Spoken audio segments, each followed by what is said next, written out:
musyawarah untuk pemberdayaan sekitar 489 juta. Nah, kalaupun kita akan paksakan di kegiatan fisik, ada beberapa karena banyak aspirasi dari Bapak Ibu sekalian yang berhubungan dengan fisik. Nah, kalaupun dengan anggaran hanya 300 jutaan, kemungkinan besar ada kegiatan-kegiatan yang kita tidak bisa laksanakan.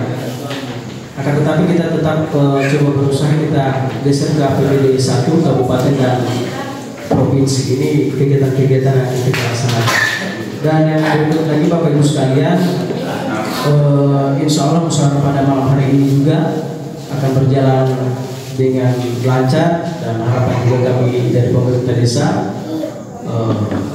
dengan kehadiran Camat Bulyoto ataupun yang diwakili oleh Pak Rano.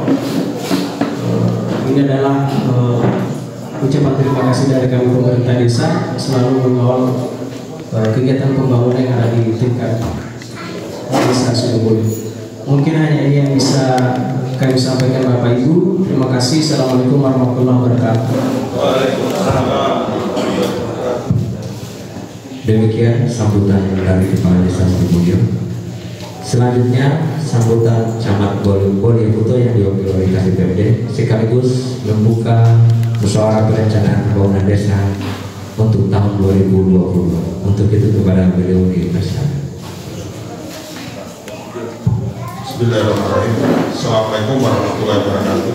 Waalaikumsalam warahmatullahi wabarakatuh. Pak Kepala Desa serta jajarannya kami hormati Bapak Ketua DPD Desa Kota yang Maju tetap aksis sehat sehat. Yang saya hormati Ketua DPD Kota yang tetap hadir, dari mahasiswa yang hadir juga menyaksikan secara langsung proses musyawarah desa pelaksanaan tahun 2020. Yang saya hormati, saya banggakan warga masyarakat desa Sumberwulu yang insyaallah tetap dalam keadaan sehat walafiat dan dalam lindungan Allah Subhanahu wa Ta'ala. Disyukur kita panjatkan kepada Allah Subhanahu wa Ta'ala karena hanyalah masih bisa sama-sama berkumpul di tempat ini dalam rangka musyawarah perencanaan pembangunan desa penyusunan penetapan RKPDes tahun anggaran 2022. Insyaallah pertemuan kita pada malam ini dapat ridho dan berkah dari Allah Subhanahu wa Ta'ala. Salam dan salam alhamdulillah kita aturkan kepada pimpinan kita Nabi Muhammad sallallahu alaihi wasallam. Semoga limpahan rahmat hidayah dilimpahkan kepada keluarga beliau, sahabat ulama yang insyaallah sampai pulang kita umat yang masih istiqomah menjalankan syariat yang diimam beliau. Bapak Ibu yang saya hormati, terkait dengan musyawarah perencanaan desa pembangunan desa pada malam hari ini, sebelum saya menyampaikan sambutan dan arahan, baiknya saya membuka dulu acara pada malam hari ini. Melapaskan basmalah bismillahirrahmanirrahim. Musyawarah desa penetapan RKPDes tahun anggaran 2022 akan dinyatakan diumumkan. Kenapa saya buka di awal? Karena supaya yang menjadi sambutan dan arahan saya bisa dijadikan referensi dalam proses musyawarah. Bapak Ibu yang kami hormati, musyawarah desa RKPDes bukan satu hal yang baru bagi kita di desa dalam proses perencanaan, karena dari tahun ke tahun kita lalui. Yang berganti dan yang beda itu adalah regulasi di desa hukum ini. Seperti pada tahun ini yang membedakan itu adalah kebijakan dari pemerintah pusat yang mengatur tentang Permendes 7 tahun 2021, yakni prioritas usulan untuk kegiatan dana desa. Dan isinya tidak jauh beda dengan Permendes 21 tahun 2020, yakni di mana prioritas usulan itu masih berpusat dalam BLT, kemudian ada pemulihan ekonomi terkait COVID, kemudian ada PKPD, apa namanya, padat karya tunai masih sama, kemudian ada SDGs-nya masih sama. Itu Permendes 7 nomor Permendes 7 tahun 2021. Jadi itu menjadi acuan. Kemudian ada juga kita juga di tahun lalu, di tahun ini kita telah melakukan pendataan SDGs. Nah, itu juga menjadi acuan karena di Permendes 7 itu menyatakan bahwa semua kegiatan yang menjadi prioritas usulan itu harus mendukung atau harus mengintervensi apa yang kekurangan dalam SDGs tadi, hasil SDGs. Kemarin kan kita sudah melakukan pendataan, jadi akan kelihatan bahwa di bidang apa yang masih perlu diintervensi oleh pemerintah desa maupun pemerintah daerah. Misalnya ya, dari bidang kesehatan saya masih warna, kalau di aplikasinya itu warna merah dia masih memerah untuk bidang kesehatan. Misalnya masih banyaknya yang tidak sehat begitu ya.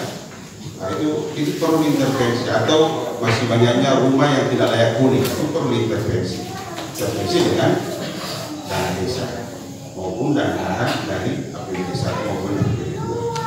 Kemudian yang juga bisa menjadi acuan dalam proses musyawarah ini adalah pagu indikatif seperti yang disampaikan oleh kepala desa tadi, bahwa pagu indikatifnya yang tahun ini, tahun depan itu 2020 misalnya belum ada, kita masih mengacu dulu di pagu indikatif tahun sekarang kan sudah ada. Tapi insya Allah jadi ya, insya Allah, karena dana desa itu katanya akan bertambah.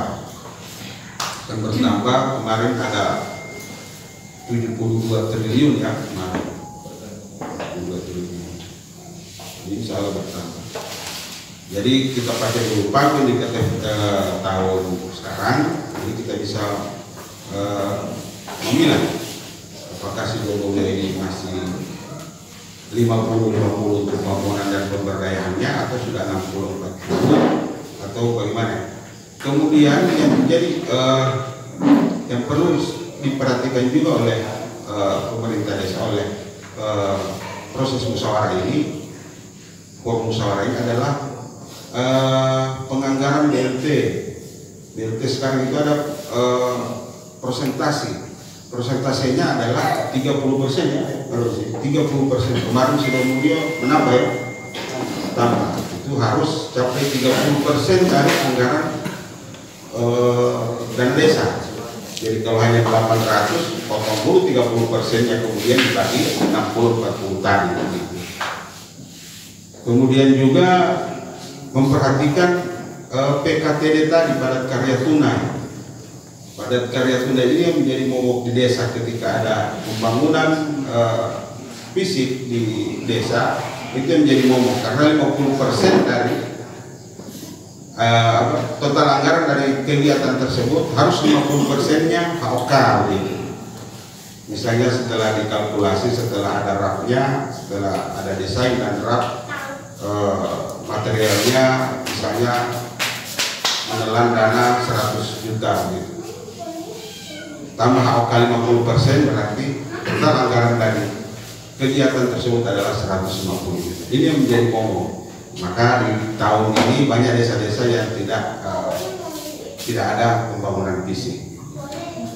Jadi itu perlu diperhatikan untuk dalam forum ini.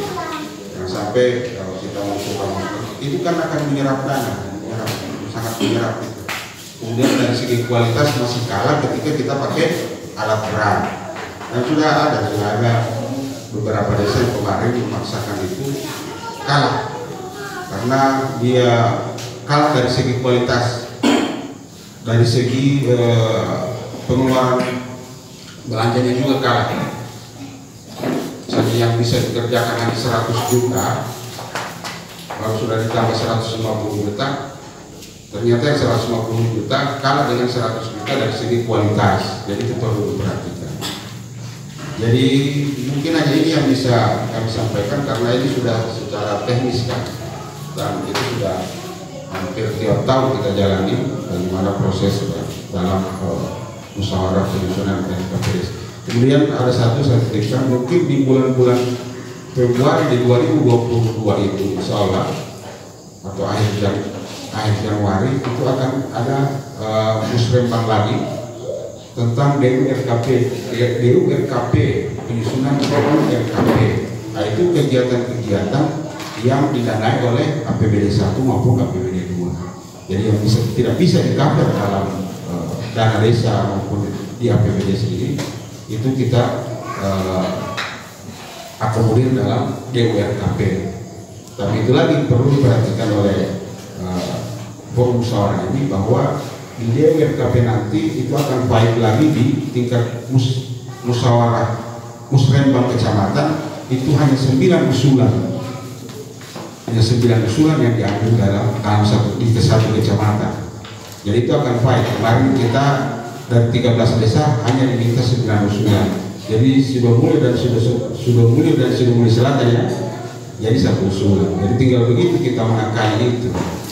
Jadi cari usulan atau kegiatan yang pembangunannya berbasis kawasan. Jadi mungkin hanya yang bisa kami sampaikan, dan insya Allah proses musyawarah musrembang pada malam hari ini berjalan lancar, dan insya Allah melahirkan usulan-usulan yang sangat-sangat dibutuhkan dan paling prioritas dalam kebutuhan di masyarakat. Demikian, wassalamualaikum warahmatullahi wabarakatuh. Demikian sambutan sekaligus pembukaan musyawarah desa pada malam hari ini. Sebelum kita masuk di agenda musyawarah desa, kita masuk sesi istirahat dulu sebelum kita serahkan musyawarah desa ini ke BPD.